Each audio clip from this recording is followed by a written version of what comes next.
यदि कोई ऐसा व्यक्ति जिसको आप पसंद नहीं करते वो आपको प्रपोज करे तो आप उसको मना ही तो करेंगे। बस मना इज्जत से कीजिए, किसी को बेआबरू करके मत भेजिए।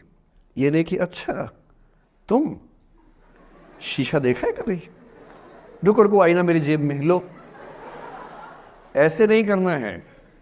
बड़े बेआबरू होकर तेरे कूचे से हम निकले, वो वाला भाव जो गालिब को आया था वो भाव नहीं आना चाहिए। अगर कोई आपको कभी प्रपोज करे, आप लोगों की उम्र है, ये सब चलता ही होगा आप लोगों के बीच में, मैं आपके टीचर से सामने बोल रहा हूँ लेकिन मैं ऐसा ही हूँ, मैं जानता हूँ कि आपकी उम्र में से होता होगा, सब जानते हैं तो होता ही होगा। कभी किसी से ये उम्मीद मत करना कि वो आपको पसंद करे ही करे। यदि कोई रिजेक्ट करे, बस हाँ रिजेक्शन थोड़ा प्यार से होना चाहिए, बदतमीजी से नहीं होना चाहिए। उसके अधिकारों का उतना ही सम्मान कर रहे हैं जितना आप अपने अधिकार का सम्मान करते हैं कि ठीक है भाई आपको मैं पसंद नहीं, कोई बात नहीं, तू नहीं कोई और सही, कोई और नहीं कोई और सही, बहुत लंबी है जमी मिलेंगे लाख हंसी, इस जमाने में सनम तू अकेली तो नहीं। कितने लोग हैं दुनिया में, ऐसा क्या है। और मैंने बहुत प्यारे प्यारे बच्चों को देखा रोते बिलखते हुए कि मैंने उसको प्रपोज किया, उसने मुझे मना कर दिया। अंकल, छोटे छोटे बच्चे आजकल मुझे लव गुरु मानते हैं अपने आसपास, वो मेरे पास आके ऐसी ऐसी बातें बताते हैं बड़ी क्यूट तोतली आवाज़ में, मैंने उसको प्रपोज किया, उसने मुझे ऐसे वाली आवाज़ में एकदम रोते बिलखते हुए। तो मैं बोलता हूँ बधाई हो बहुत बहुत तुम्हें, कॉन्ग्रेचुलेशन। मैंने अपनी ज़िंदगी में ऐसे 50 मामले देखे और 50 में से कम 49 मामले में जब कहीं दिल नहीं लगा, बाद में उससे बेहतर ही व्यक्ति मिला। अगर कभी ऐसा हो ना, मन ही मन में बधाई देना अपने आप को कि बच गया।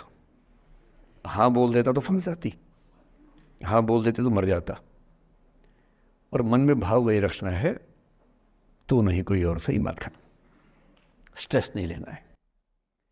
मैं जानता हूं कि आपकी उम्र में आसान नहीं होता, आपको रात रात भर सपने आएंगे, बेचैनी होगी, करवटें बदलते रहे सारी रात हम, आपकी कसम आपकी कसम, ये सब ड्रामा होता है, ये फिल्मी गीत है। मुझे गीत कविता इतना याद है कि मुझे हर बात में वही दिमाग में आता है, मैं क्या करूं। ये होता है आपकी उम्र में, पर वो भी एक फेज़ है। अगर ये फेज़ नहीं जिया तो भी क्या जीवन जिया। कभी कभी बेचैनी भी तो होनी चाहिए, वरना ज़िंदगी में मज़ा क्या है। अगर हर चीज़ लिनियर है, हर चीज़ फॉर्मलाइज है, फिर मज़ा क्या है ज़िंदगी में। ये उठापटक, ये बेचैनी, ये घबराहट, ये तनाव संतरास भी तो होना चाहिए कभी कभी ज़िंदगी में। इससे बुरी स्थिति तब होती है जब आप किसी रिलेशनशिप में हैं और वहाँ ब्रेकअप हो जाए, ये भी होता है। देखिए मैं आपको बड़ी खरी खोटी सुनाने के मूड में हूँ। जिस तरह का प्रेम आप लोगों की पीढ़ी में होता है, मैं ये नहीं कहता कि आपकी पीढ़ी ख़राब है, हर पीढ़ी ऐसी होती है, बस ये कि आपकी पीढ़ी को सुविधाएं ज़्यादा मिल गई हैं। हमारी पीढ़ी में ना चिट्ठी लिख के भेजनी पड़ती थी, बड़ा रिस्क होता था। चिट्ठी लिखो कागज़ पे, फिर एक डाकिया ढूंढो भरोसे का, तो भरोसे वाला कुरियर बॉय या कुरियर गर्ल जाके चिट्ठी वहीं दे के आए जहाँ हमने कहा है। ये भी डाउट कहीं किसी और को दे के आ जाए। या कबूतर से बात करो, कबूतर जा जा जा, पहले प्यार की पहली चिट्ठी साजन को दिया। कबूतर का क्या भरोसा किसको दे के आ जाए। लेकिन कितना तनाव था उस ज़माने में। आपके ज़माने में क्या है, सीधे व्हाट्सएप निकाला, खटाक से भेज दिया मैसेज, और नंबर किसी से मांग लिया 1 सेकंड में। नंबर भी नहीं देना है तो किसी कौन कौन सी ऐप होती है, मैंने सुना कुछ और ऐप्स होती है, बिना नंबर वाली भी होती है, इंस्टा होता है, एक और भी तो कोई होती है वो जिसमें कार्टून जैसा मुंह बन जाता है, स्नैपचैट। हाँ, स्नैपचैट पे चले गए, मैंने सुना है कि उसमें नंबर भी नहीं देना पड़ता है, ऐसा कुछ चक्कर है। वहाँ ढूंढ लिया। किसी को कुछ कन्वे करना इतना आसान दुनिया में कभी नहीं हुआ था जितना आज आसान है। इन सब के ऊपर टिंडर है, बम्बल है, पता नहीं क्या क्या है, राइट लेफ्ट करते जाना है, उसी में कहानी शुरू। पर ये कहानियाँ जितने हल्के तरीके से शुरू होती हैं, मैं दावे से कह रहा हूँ कि 100 में से 99 अट्रैक्शंस 1 से 2 महीने में ख़त्म हो जाते हैं। क्योंकि आप जिसके प्रति अट्रैक्टेड थे ना, वो तो उसका बाहर का परसोना था। जहाँ परिचय गहरा होता है, असलियत सामने आ जाती है, और जब असलियत सामने आती है झेलना बड़ा मुश्किल होता है। आपके सपने टूट जाते हैं। आप जिस छवि पे दीवाने हुए थे वो छवि तो सिर्फ छवि थी, वो तो इंसान नहीं था वैसा। 99% केसेस में मेरा ख्याल है कि अट्रैक्शन 1-2 महीने में समाप्त होता है। उसके बाद तो एक बोझ है जो आप ढो रहे हैं।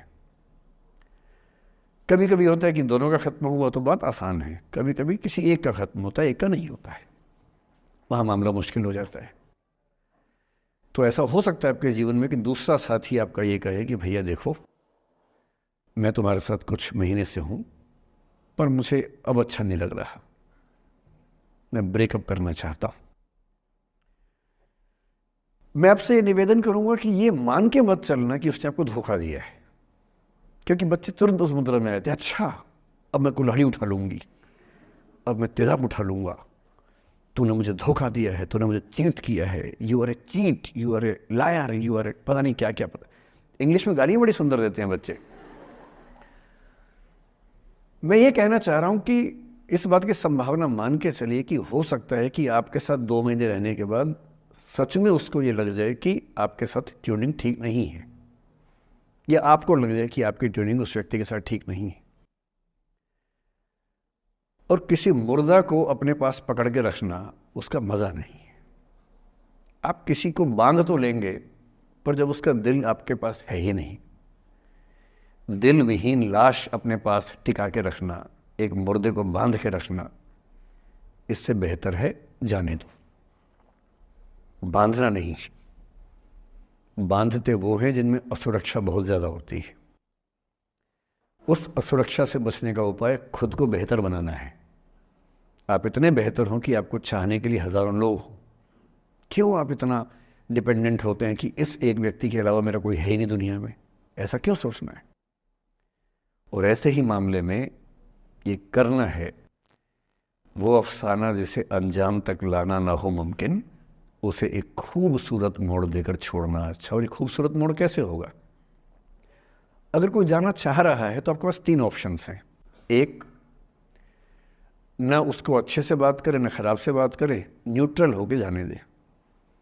एक, उसको धमकी दे, बर्बाद कर दूंगा, छोड़ूंगा नहीं, तो निकल के देख घर से, तेरे एड्रेस पता करवा लूँगा, मेरे साथ 50 दोस्त हैं, मेरे सारे आवारा हैं, सारे बेरोज़गार हैं, सारे कुंठित लोग हैं, सारे गुंडे मवाली हैं, उनका धंधा यही है, तेरे पीछे छोड़ दूंगा सबको। एक ही तरीका है। और तीसरा ये कि ठीक है यार, ऑल द बेस्ट, जा सिमरन जा, जी ले अपनी ज़िंदगी। अरे ठीक है, हो सकता है मैं तुझे ठीक नहीं लगा, कोई बात नहीं, लेकिन किसी से मिलो तो बढ़िया से मिलना, तेरी ज़िंदगी अच्छी हो। मैं भी ढूंढ लूँगा किसी न किसी को, थोड़ी हेल्प कर दियो, कहीं इंट्रो करवा दियो मेरी भी, लेकिन ठीक है तू भी जा। ये होता है खूबसूरत मोड़ देकर छोड़ना अच्छा। चिपकू नहीं बनना है किसी के पीछे, ना बोरा जाना है कि तुम जाओ, मैं तो दीवाना, स्थाई दीवाना हूँ तुम्हारा। कोई जब तुम्हारा हृदय तोड़ दे, तड़पता हुआ जब तुम्हें छोड़ दे, तब तुम मेरे पास आना प्रिय, मेरा दर खुला है, खुला ही रहेगा तुम्हारे लिए। वाह! पहले के ज़माने में बेरोज़गारी का ये लक्षण था। हम जब छोटे थे ये गाने सुनते थे, हम यही सुन के बड़े हुए कि ऐसा ही करना पड़ता है शायद प्रेम में। तो हमारे स्कूल में लोगों ने इसका पैरोडी बनाई, जब कोई तुम्हारा सर फोड़ दे, तड़पता हुआ जब तुम्हें छोड़ दे, तब तुम मेरे पास आना प्रिय, ये क्लिनिक खुला है, खुला ही रहेगा तुम्हारे लिए, तो बस आ जाना। जब कोई तुमको सड़क पे छोड़ दे, गाड़ी अपनी वहाँ से मोड़ ले, तब तुम मेरे पास आना प्रिय, ये ठेला खड़ा है, खड़ा ही रहेगा तुम्हारे लिए। क्यों भाई, क्यों खड़े रहोगे? बेरोजगार हो क्या?